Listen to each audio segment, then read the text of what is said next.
Hello, hello, hello. Hello to everyone. I hope you're having a wonderful evening. Thank you for joining me here on the live stream. It is July the 2nd, 2026, just 2 days away from the 250th celebration of America. My name is Chase Oliver. Welcome to the live stream. And we got a lot to talk about today. It's a solo show tonight, no guest, but we will have more guests coming on. Thanks to Eric Foreman last week for coming on and talking about his campaign out in Nebraska. If you're a libertarian candidate for office who would like to have a live stream conversation with the 2024 libertarian candidate for president, just let me know. We'd love to have you on the show.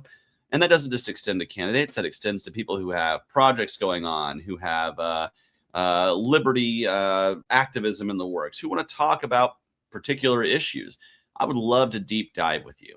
So if you want to come on the podcast, feel free to shoot me a DM either on X or on Facebook at Chase Oliver for President.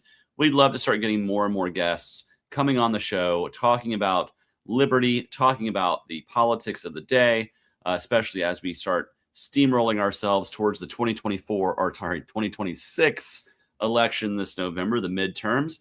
It looks like we got a lot going on this past week, and we're just going to dive right into it. Hello, everybody. I see people are starting to pop in and say hello in the comments.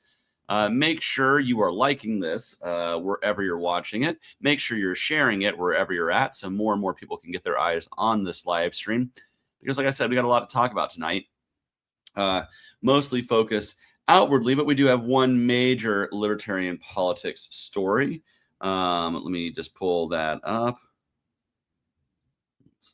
Iowa RFK. All right. Let me just pull up the story here, which is, Iowa, which is a great state. Been there plenty of times. Got to campaign there and participate in their state fair. 2 years in a row. I won the Libertarian Party Iowa Presidential Caucus in 2024. Even beat out an Iowan, which I consider pretty awesome. I beat somebody in their home state. But neither here nor there. Iowa is a great state with a great group of libertarians out there. Many of them are wanting to run for office. A couple of them I know, Marco Battaglia and I say that name wrong all the time. I'm pretty sure I'm butchering the word. And then Rick Stewart, two libertarian candidates in Iowa who were both wanting to run for Congress.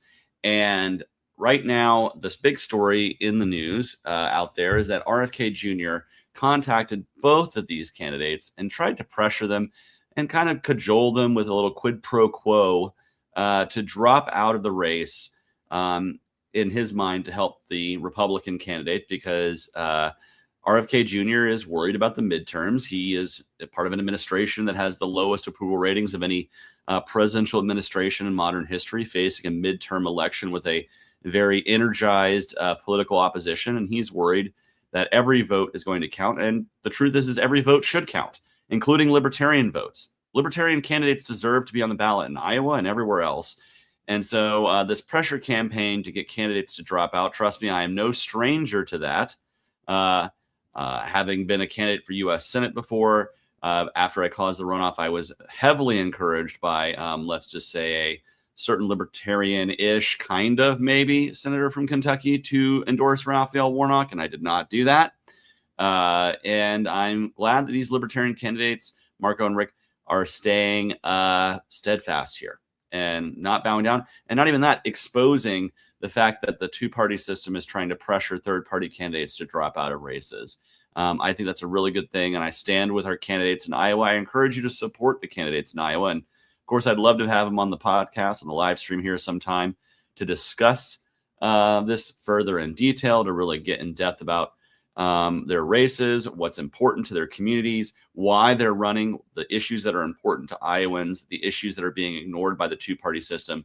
And let's try to promote alternatives. Because the truth is both the Republicans and Democrats are pretty damaged goods. You're just going to swing from one pendulum to the other. And you're not going to get real change at the political level if we're going by the same old political parties who are just further polarizing themselves and pushing themselves further away from where most Americans are. So get out and support libertarians in Iowa and push back against this idea that we have to somehow bow down ourselves. to one of the two major parties in order to make a difference in our community. We have libertarians elected all over the country at the local level mostly, and we need to continue building those up and building the party up. That being said, I encourage you to join the Libertarian Party. Go to lp.org and join the Libertarian Party. Join me in the Libertarian Party. I'm a lifetime member of the Libertarian Party, but you don't have to be a lifetime member. You can just be you can be a yearly member at $30 a year, or you can donate a little bit more if you want to see certain causes within the Libertarian Party being pushed, forward. So I apologize for that wrong post being duplicated. Yes, I do apologize. That might be happening to some people.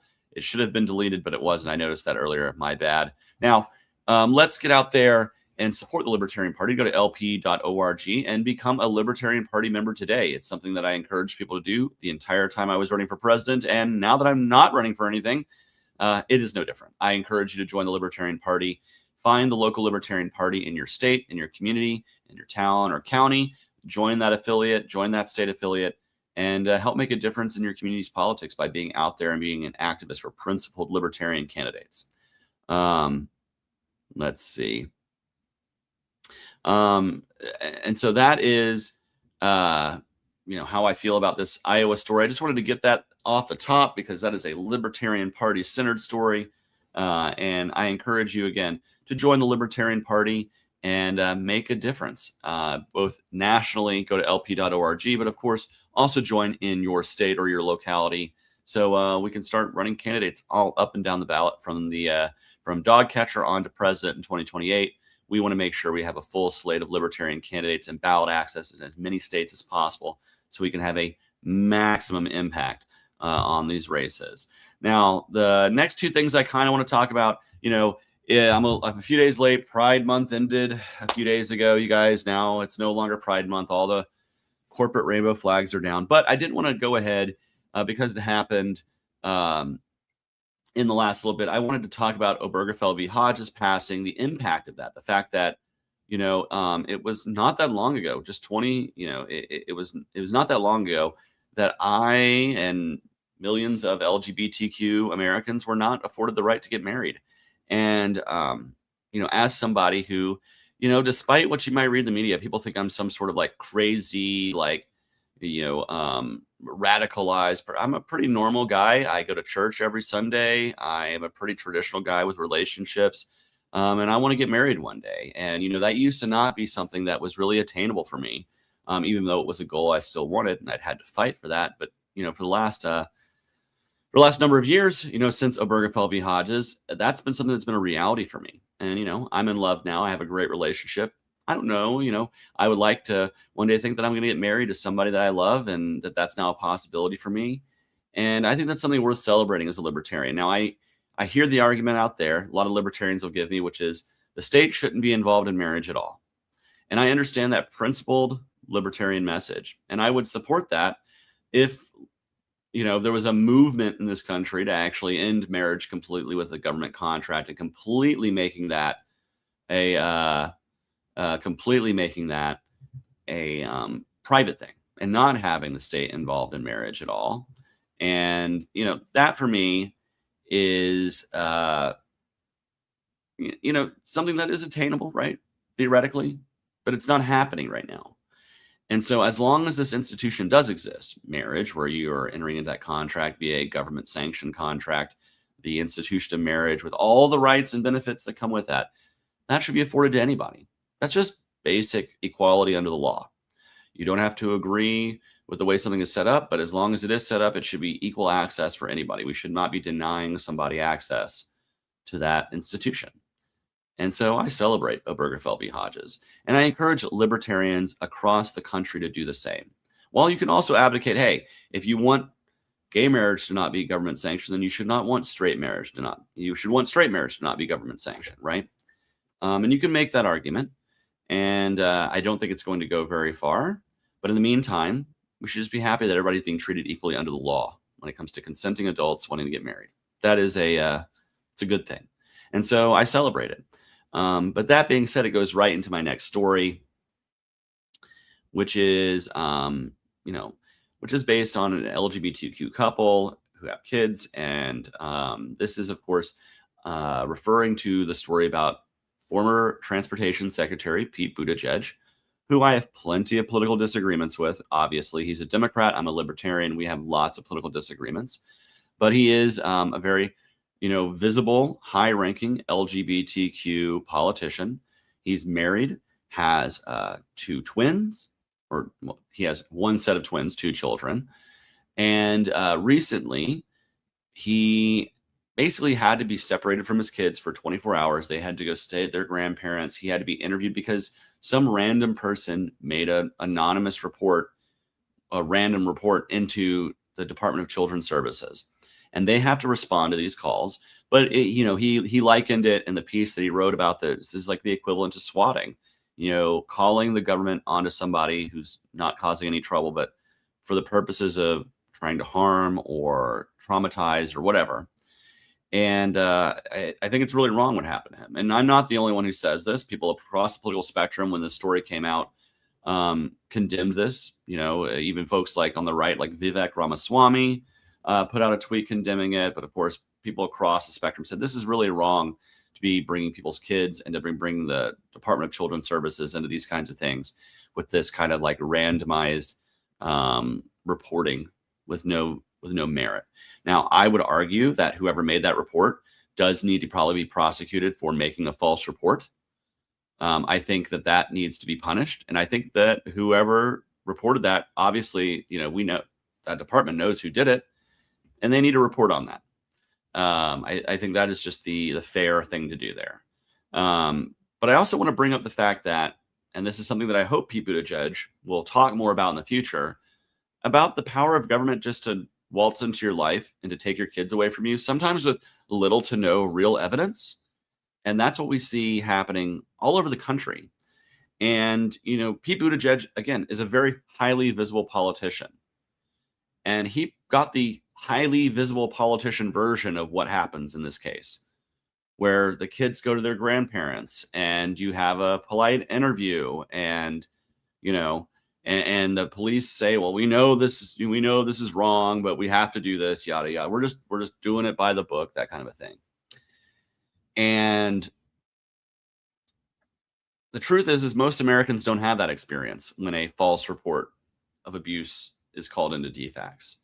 The children are often forcibly taken from the home and immediately put into the foster care system, which is rife with abuse. There are many great foster parents out there. There are many great people who take care of kids, but there's also just because of the nature of the way that system is, the ability for a lot of abuse to happen there. There is a lot of, with regards to hospitals, this kind of reporting, just rubber stamping reporting without really looking into these issues. I think Spike Cohen and his group, You Are the Power, have exposed a lot of this stuff in the state of Georgia. Certainly, I've met people who have been personally affected by this and who Spike and his organization has helped out in these very kind of situations. And I'm hoping that, as terrible as this situation was to Pete Buttigieg and to his husband Chastain, and their kids, I hope this is a wake-up call for him to start being, maybe from the Democratic side of the aisle, to be a little bit more loud about this issue, because we've certainly heard it from the libertarian wings, and I've even heard it from conservative wings, but we don't hear it enough from the folks on the left. And I'm hoping those who want to see, and that doesn't mean that there is not a legitimate need to investigate real abuses out there. There certainly is. But we do need to see reforms to the process to have more oversight, to have more transparency, and to have quicker adjudication so kids aren't stuck outside in the foster care system any longer, separated from parents any longer than they need to be. And so I'm hoping we can see reforms here. But it was pretty terrible to see what happened. Some things so wrong, says Ken Kaplan. Hey, Ken, I know you. The state thinks they own your children. Many people in the government do. Many bureaucrats do think they know how to raise your kids better than you do, which is a problem, which is one of the reasons why I support decentralizing away a lot of the decision-making away from the federal government, putting that in the hands of individuals and at most a local government to work with you. Did I support changing the marriage definition over civil unions, or would it have been fine with civil unions? Well, I am, I'm a Christian myself, and I want to be married. But I think that so long as there is a legal state definition of marriage, they call marriage, it should be called marriage across the board for everyone. Now, if you wanted to change every courthouse marriage that straight people had and call that a civil union, that would be a discussion to have. And I argue that many straight couples would not like that. They consider their courthouse marriage a marriage. And so as long as the state is defining that as a marriage, it shouldn't be any two people. So no, civil unions are a consolation prize, and I would argue a separate but equal interpretation of the law, and would have lost a court challenge eventually, just as Obergefell v. Hodges, won through a court challenge the right for same-sex couples to marry. Yeah, so there. When am I going to continue my political career? Well, I don't know. I mean, I'm not running for anything in 2026 now. I was for a short time running for governor, but personal things got in the way of that and other things. So not running for anything this cycle. Future cycles, who knows? But I really am enjoying kind of being on the outside looking in a little bit. But who knows? Maybe I'll run again. Here's the thing. If I run again in 20 years, I'm still younger than Kamala Harris was in 2024. So I got plenty of time to think about running for office again. Thanks for the answer. You're welcome for the answer. But that's kind of how I feel about this whole situation, is that I hope, as terrible as this was for Pete Buttigieg, that it's a wake-up call for him and for a lot of other Democrats, particularly same-sex couples, that the state can really abuse you if we give them the tools and the power to do that. Now, on to the main event. Again, before we get into the main story of the night, I want to encourage you to join me as a member of the Libertarian Party. Go to lp.org. That's lp.org, and join the Libertarian Party today. I also encourage you to support the Patreon out here. I'm going to put more details next live stream about the Patreon. I am changing it up a little bit. Excuse me, I have the hiccups. And give me one moment. That's better. But I will be changing up the Patreon, so I'll be showing that off more a little bit next week. But this week, I encourage you to join the Libertarian Party. Join me in becoming a member of the Libertarian Party at lp.org today. But let's get into the main event. The Supreme Court case that has seemed to melt the brains of Stephen Miller and so many other people on the MAGA right. And that is the Birthright Citizenship case that we saw this week, the decision that we saw coming out of the Supreme Court, where it was a 6-3 decision against Trump's executive order ending birthright citizenship, and a 5-4 decision on the constitutionality and of birthright citizenship. Is that something that can be amended through legislation? A 5-4 decision. Kavanaugh, who was part of the 6-3 decision, was in his own opinion, wrote that he believes that can be changed via legislation. I join with the other 5 justices who say that this is part of the 14th Amendment. It's plainly written, and birthright citizenship is the law of the land.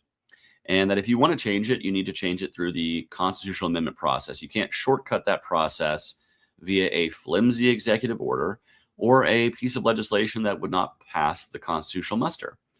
So what does that mean?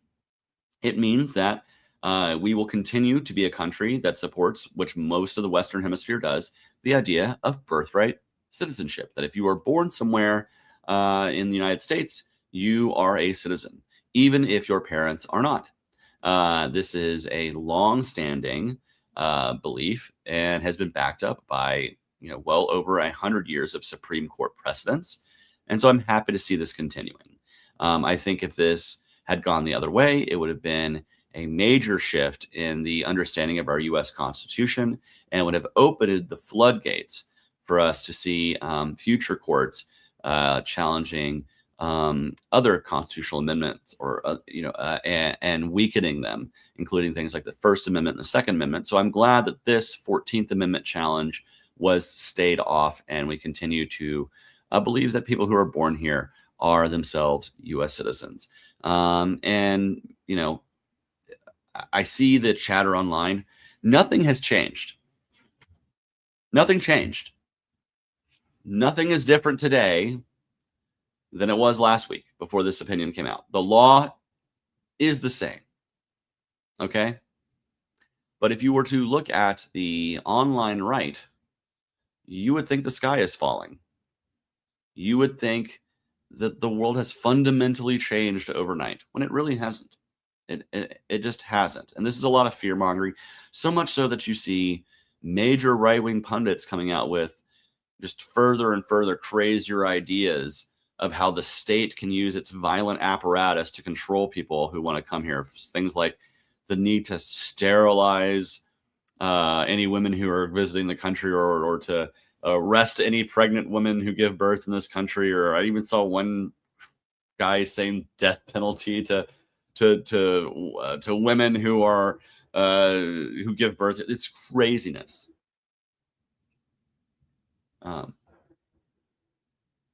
Complete insanity. And so to that, I say, I'm proud that we have birthright citizenship. I'm happy for it.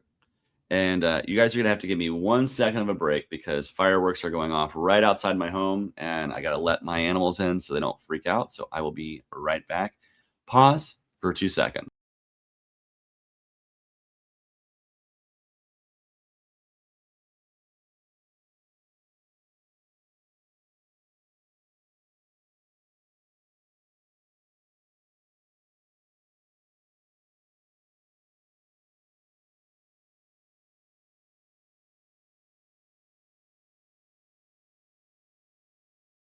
Sorry about that. That's live podcasting for you. But that's my bad. I had to go let the animals in, you guys. Sorry about that. But back to what I was saying.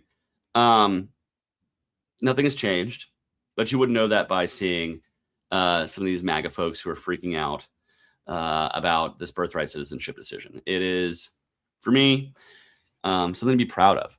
I'm proud that I live in a country where you're not judged by the blood that runs through your veins, but rather the hard work you can put in to building yourself up, to providing for your family.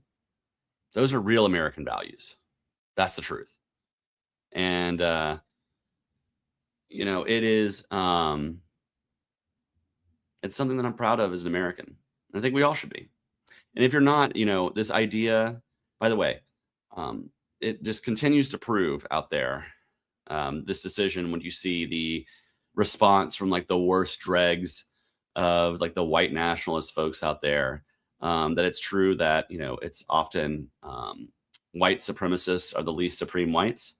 These are people who only have their skin color and their heritage to be proud of, as opposed to hard work they've put into their lives, the families they've built, the businesses they've created, the merit that they've earned. That's really what America's about. It's not about blood. It's not about who your mommy or your daddy is. It's about who you are and what you're going to do and the hard work you're going to put in and the ability you have to make a difference in your life. That's the power of freedom.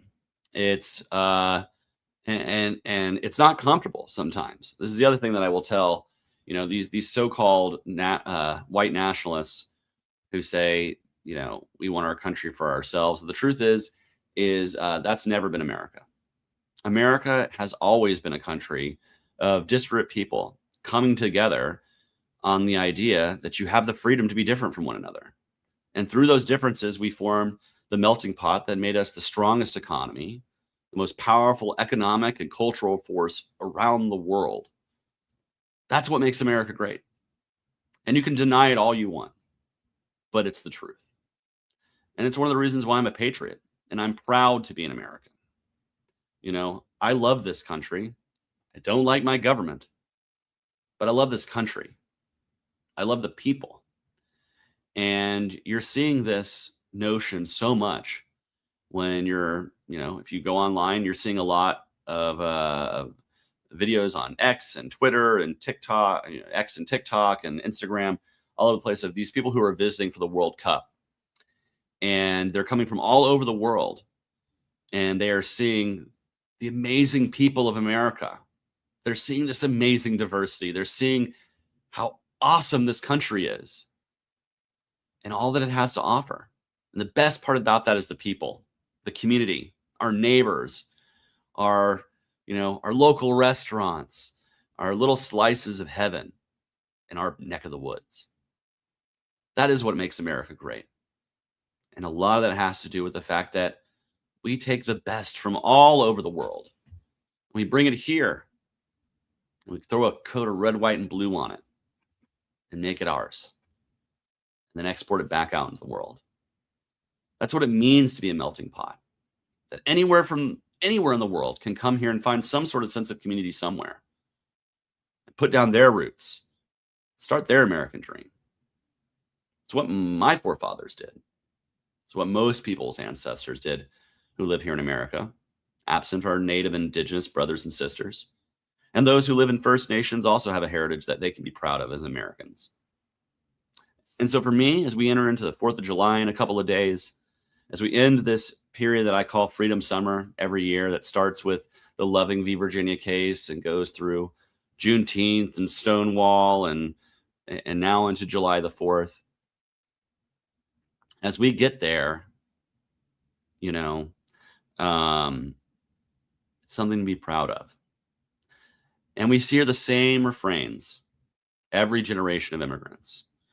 In the mid 19th century, it was the Irish, and then it was the Germans and the Poles and the Greeks and the Italians.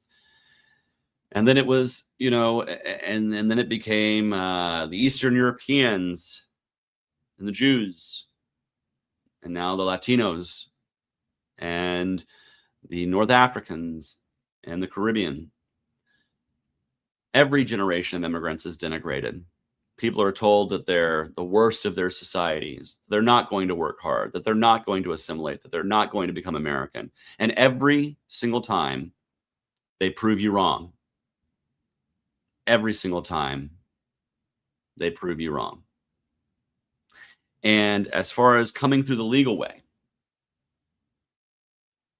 well, make the legal way easier. It's costly, it's time-consuming, it's complicated, and it's not the way most of our parents and grandparents came here. It's the absolute truth of it. And so, that's just being realistic.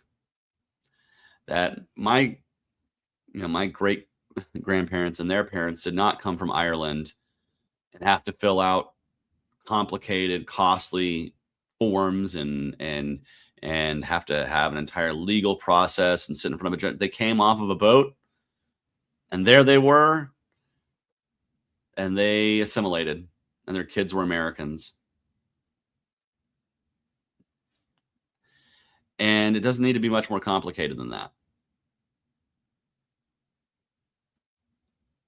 That's the truth.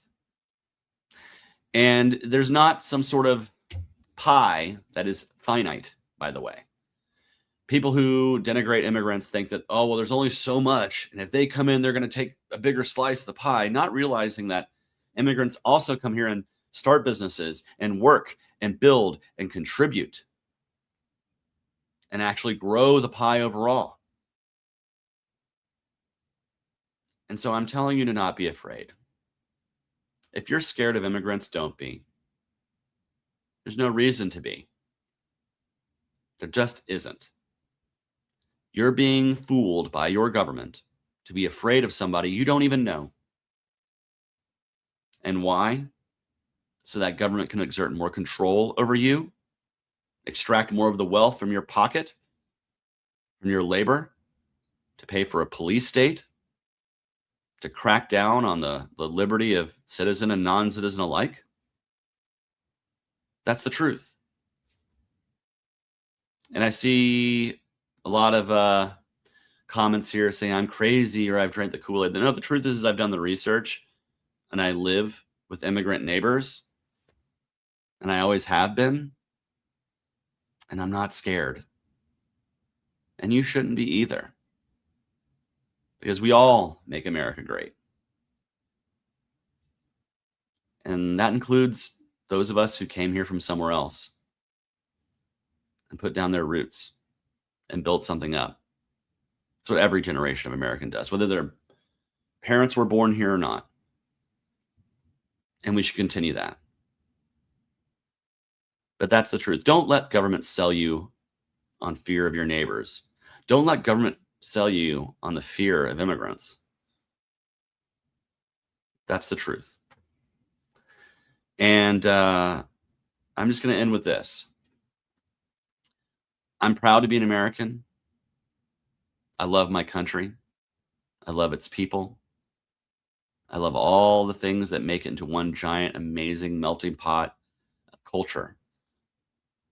And I think we should all be proud of that. But also, we don't have to love our government. We can absolutely distrust them and understand that our government's probably the worst part about America, and fight against those abuses. That being said, I wish you all a good night. Even those haters in the comments who, just randomly are popping up and saying, as soon as I say the word immigrant enough, you start getting those folks in the comments. But yeah, live your life. Be a free person. Don't expect the government to take care of it for you. And have a good night. Peace, love, and liberty to all of you.